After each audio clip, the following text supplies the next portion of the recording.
अस्सलाम वालेकुम जी, मेरा नाम रिदा इमरान है और मैं थोड़े काम करती आ रही हूँ। आजकल मैं मुंसलिक हूँ एवीटी नेटवर्क के साथ। I am working there as a manager public relations. उससे पहले 1995 में मेरा करियर का आगाज़ किया as a RJ from radio Pakistan और फिर टेलीविज़न की तरफ चली गई, टेलीविज़न होस्टिंग करती रही। फिर 2010 में मैंने एक प्लेटफॉर्म शुरू किया था हुनर क्रिएटिव के नाम से, जिसमें एक सेगमेंट था कि हम ख़वातीन एंटरप्रेन्योर्स को एक प्लेटफॉर्म देते थे और कमर्शियल सेगमेंट ये था कि जी मैं मुख्तलिफ ब्रांड्स को पाकिस्तान में लॉन्च करती थी, उनकी प्रमोशन करना, उनके रेड कार्पेट्स करना करती थी। और फिर थोड़ा सा एक हिस्सा मैंने अदाकारी की तरफ भी किया। मैंने 2 टीवी ड्रामास किए हैं for a private TV channel, जो कि इंशाल्लाह ताला अगले महीने होपफुली आप देखेंगे स्क्रीन पे अपनी। रेडियो का फ़ायदा ये होता है कि आपको अपनी आवाज़ के ज़रिए पिक्चर बना के लोगों को दिखानी पड़ती है। तो मैंने जब मैं स्कूल में थी, 10th में थी, तब मैंने होस्टिंग शुरू की। मेरी अम्मी वहाँ पे एक कुकिंग का प्रोग्राम करती थी रेडियो पाकिस्तान में। तो उन्होंने मुझे बोला कि रिदा करना है, तो मैंने कहा अम्मा रेडियो पाकिस्तान लगे, रेडियो पाकिस्तान है कितना बोलना पड़ेगा। तो उन्होंने कहा नहीं ऐसा नहीं है, एफएम शुरू हो रहा है। तो उस वक्त ये मिड-90s की बात है, 95 की बात है ये। तो इतना कॉन्सेप्ट नहीं था कि एफएम होता क्या है।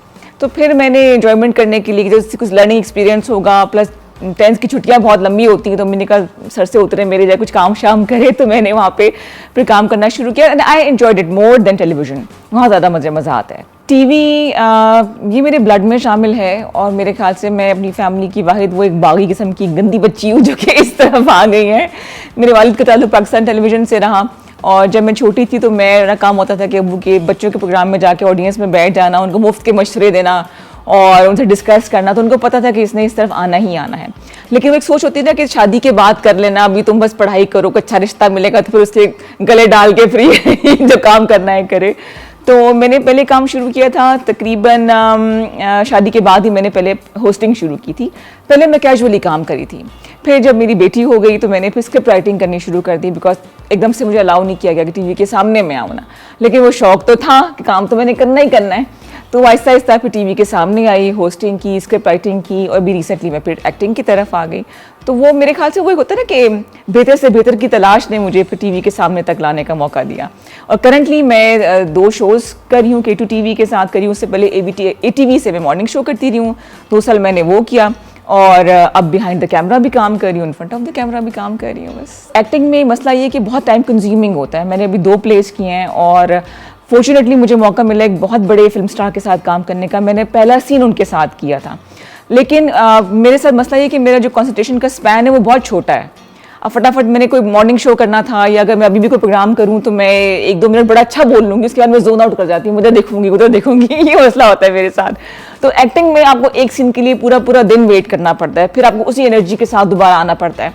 तो मैं चाहूँगी कि मैं होस्टिंग की तरफ ही रहूं और ख़ासतौर पे इस एज में आके जब मैं मतलब बूढ़ी सी माँ भी बनना नहीं चाहूँगी, मैं हीरोइन भी नहीं आ सकती, तो वो कंफ्यूज स्टेट ऑफ माइंड होता है मेरा ना। तो आई थिंक होस्टिंग मैं प्रेफर करूँगी। असल में 2010 में मैंने काम करना शुरू किया। एक वो कीड़ा तो दिमाग में था, कुछ ना कुछ करना है। और फिर मैंने सोचा कि डिज़ाइनिंग करूँ, ज्वेलरी बनाऊँ, क्या करूँ। मतलब एक लिमिटेशन होती है ना हर एक की, हर औरत के साथ घर की जिम्मेदारियाँ होती है, परमिशन भी लेना होता है। तो मुझे ख्याल आया कि मेरी फ्रेंड्स बहुत सारी हैं, मेरे नेबर्स में ऐसी ख़वातीन लड़कियां थीं जो काम तो कर रही थी लेकिन उसको मार्केट तक एक्सेस देना उनको नहीं आता था। ऐसे फ़र्ज़ करें अगर आपने कपड़े डिज़ाइन करने शुरू किए तो मैंने भी शुरू कर दिया कि चलो ये काम मुझे नज़र आ रहा है, हो रहा है, लेकिन उसको मार्केट तक पहुँचाना कैसे है। तो उसी को सामने रखते हुए मैंने हुनर की बुनियाद डाली थी। 2010 में मैंने ख़वातीन को इकट्ठा करके एग्जीबिशंस करना शुरू किया। फिर मुझे ख्याल है कि उनके पास ट्रेनिंग नहीं है, तो मैंने जहाँ मार्केटिंग का जितना मुझे पता था उनको मैं ट्रेन किया। फिर ये हुआ कि 2012 में सोशल मीडिया जो है काफ़ी स्ट्रॉन्ग पाकिस्तान में हो चुका था, 2009 में वैसे आया है। तो हमने सोशल मीडिया को आहिस्ता आहिस्ता उस पर ना कंट्रोल हासिल करना शुरू कर दिया। उनको मैंने सिखाया कि एक्सेस कैसे करना है, ऑनलाइन कैसे काम करना है, अगर आपको इंटरनेशनल जाना हो मार्केट तक तो वहाँ के लिए मैंने कॉन्टैक्ट्स इकट्ठे करने शुरू किए। तो मकसद मेरा ये था कि वो तमाम ख़वातीन जिनके लिए घर से बाहर निकल के काम करना मसला है, तो वो एक्सक्यूज़ ये ना बनाएं कि जी मैं घर से बाहर नहीं जा सकती। हुनर उनके हाथ में है, तो उनको ये हुनर हम इंटरनेशनल लेवल तक लेके जाए, उनका हुनर ये, लेकिन घर बैठे बैठे। तो यूँ मैंने हुनर की बुनियाद डाली थी और अब माशाल्लाह से मेरे पास तकरीबन 165 रजिस्टर्ड एंटरप्रेन्योर्स हैं जिनकी गाहे बगाहे हम ग्रुप्स बना के हुनर क्रिएटिव मार्केट इस्लामाबाद में लगाते रहते हैं। मुझे हुनर के ज़रिए बहुत सी अपनी ख्वाहिशात पूरा करने का मौका मिल गया जो कि मैं शादी से पहले नहीं कर सकती थी, जैसे कि कैट वॉक करना। अब उसका भी एक स्टैंडर्ड होता है कि जी आपकी हाइट जो है वो 5 फुट 8 इंच हो और स्लिम और पतली दुबली सी यंग सी बच्ची हो। मैंने खुद मैनेज किया, मैंने खुद भी वॉक कर ली, वॉक करवा भी दी मैंने। तो बेसिकली मैंने किया था ऑस्ट्रेलियन हाई कमीशन के लिए फैशन शो किया था, और फिर रोटरी क्लब्स हैं उनके लिए मैंने फंड रेजिंग इवेंट्स किए थे। तो यूँ मैंने फिर फैशन शो भी किया, क्रिएटिव गालाज भी लगाए, और ऐसी अच्छा फिर मैंने ये काम किया कि उसमें जो जो जो शो स्टॉपर्स होती थी वो मैंने मॉडल्स नहीं ली थी, मैंने रोल मॉडल्स ली थी खवातीन।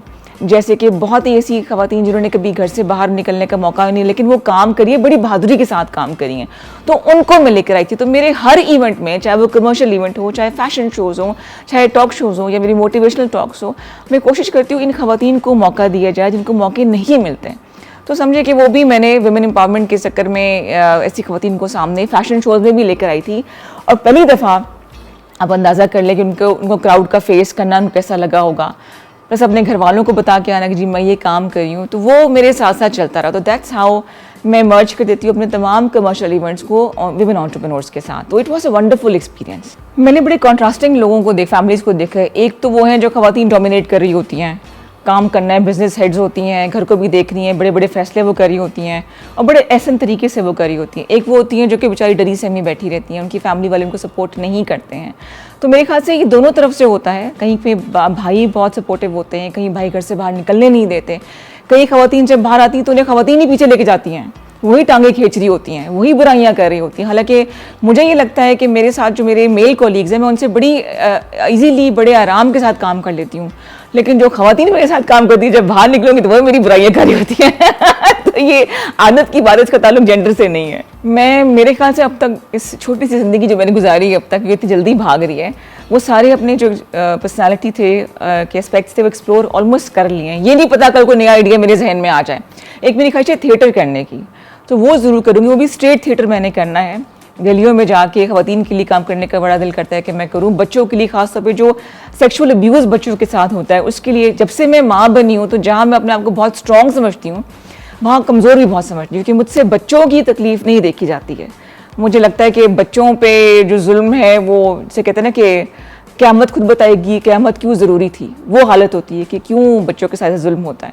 तो अगर मैंने कभी दुनिया को दिखाया कोई काम करना हुआ तो मैं किसी गोल के साथ जाऊंगी और स्ट्रीट थिएटर लाजमी करूंगी इंशाल्लाह। जब कुछ सोच लिया है करना है तो फिर करना है, फिर पीछे नहीं हटना फिर, बिकॉज दुनिया में रुकावटें ज़्यादा आती हैं और अपने लिए रास्ता पे खुद तलाश करना पड़ता है। लेकिन जब सोच लिया है कि करना है तो ज़रूर करें, उसको भी पीछे ना हटें।